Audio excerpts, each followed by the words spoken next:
Okay, we are back at it on this Easter Sunday, and let me be among the first to wish you a very happy Easter. For those of us of the Christian faith, it is the most important holiday of the year, and this past week has been the most important week of the year. And so, again, let me be among the first to wish you a happy Easter.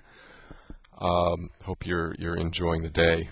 I thought a little bit this morning about the type of post I wanted to do today. It's not always one has the chance to basically sit back. Trading market's basically been closed for 3 days now. Although I did trade a little bit Friday morning on the economic data release before Globex closed at 9:15. But this is I think a pretty good time for everybody to take a step back and pause. And in a way, it's interesting because today is opening day. It's the beginning of a new season. In really 3 ways. One certainly going back to the season of Easter. A reminder for all of us that we have all been given a gift of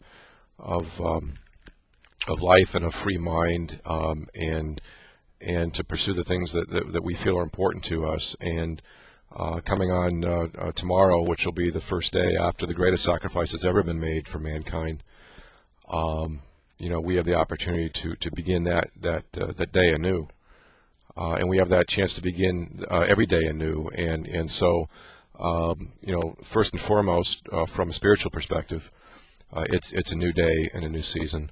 And baseball season starts tonight. We've got the Red Sox Yankees playing at Fenway on this Sunday evening, which we'll have some fun with.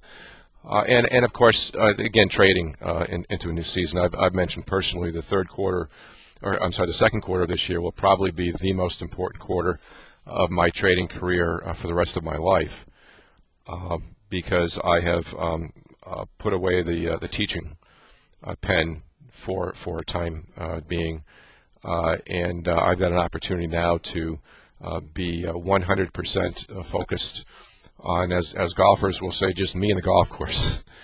And I am, as much as I love teaching, again, I'm very much looking forward to that. But it's a perspective I think we should have every day. Every day is new. I talked a little bit about that a few weeks ago. It's always interesting looking at trading from a spiritual perspective. And one of the nice things about this blog and the ability to blog, I should say, in general, is that one is not encumbered by editors. Many of you know I used to do a very public column in another place for some folks that I've got the utmost respect for, and we had a great time doing it.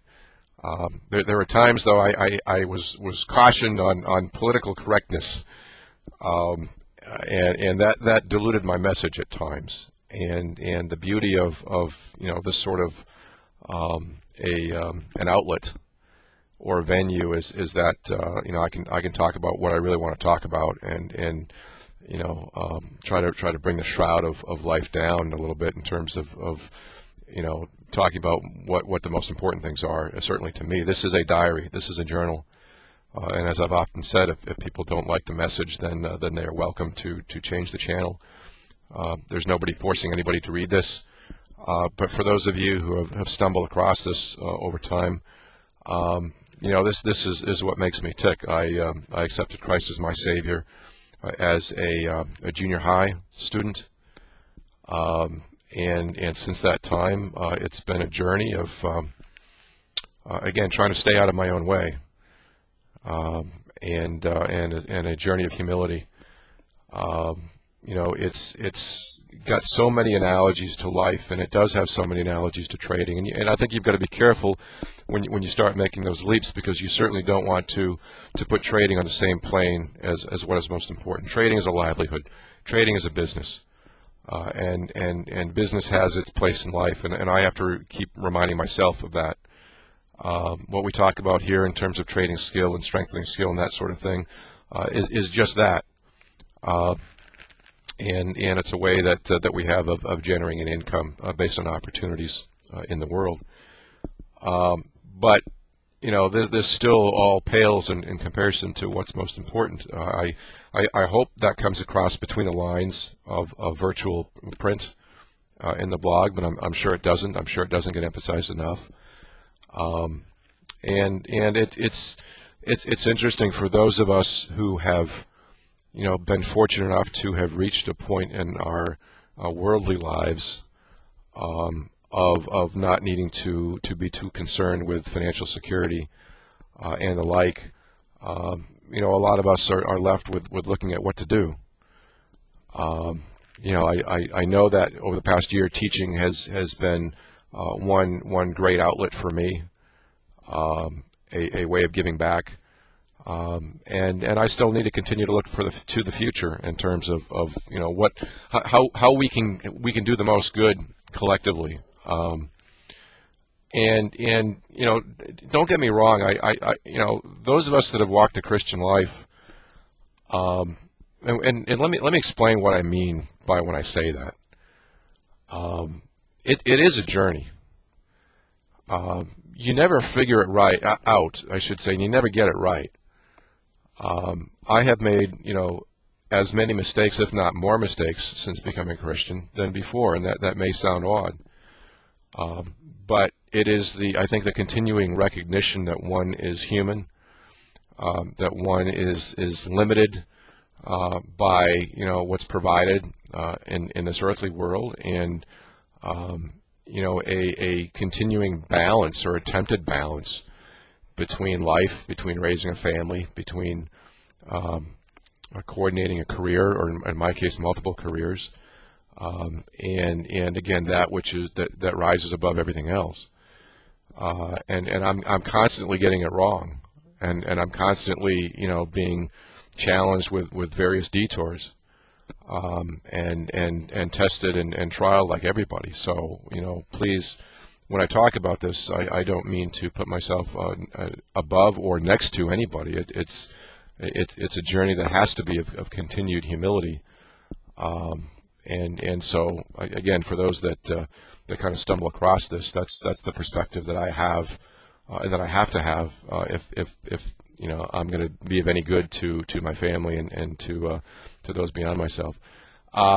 So again, just talking a little bit about this impact of my life. I've been very fortunate in my life. I've been very blessed. I've had a number of challenges I've had to overcome. Certainly the story that we've shared lately with Chelsea. My younger diabetic daughter, almost losing my wife to a massively burst appendix rupture about 8 years ago, where it had gone gangrene and came very close to losing her, to various childhood efforts, to the fact that I shouldn't even be here. If you go back to the interview that we did with Matt Davio, that's linked in the lower left-hand corner, as well as some of my other posts, I'm kind of here as a result of a mistake. Or I shouldn't say a mistake, as a result of perseverance on the part of my parents, who had a devastating stillbirth 2 years before I was born. So, I do look at this life as every day being a gift. And so, again, for those of us that have reached a point in our lives, I guess we can continue to try to get it right, and we can continue to try to point out what we believe is most important. As I've said a couple of times, I'll be taking some time off in late April, getting completely away from the world to try to strengthen my walk with Christ over a 3-4 day period, and I'm very much looking forward to that. So anyway, if you want to call that a bit of an Easter message, so be it. I will. Well, I would like to remind everybody, by the way, there are still some people that believe that Friday's post was not a joke. Yes, that's true. And for those of you that still believe that it's true, please read it again and click on the continued link at the bottom. It was my way of trying to provide a bit of a teaching lesson through April Fool's post. So anyway, that's really all I have today. I certainly wish you a great new season in your life and your new trading. The score on Monday is 0-0. The Red Sox and the Yankees are tied for first place, and we are all tied for first place in the course of our trading lives. So have a great rest of the weekend, and we'll catch you on the blog this week. Take care.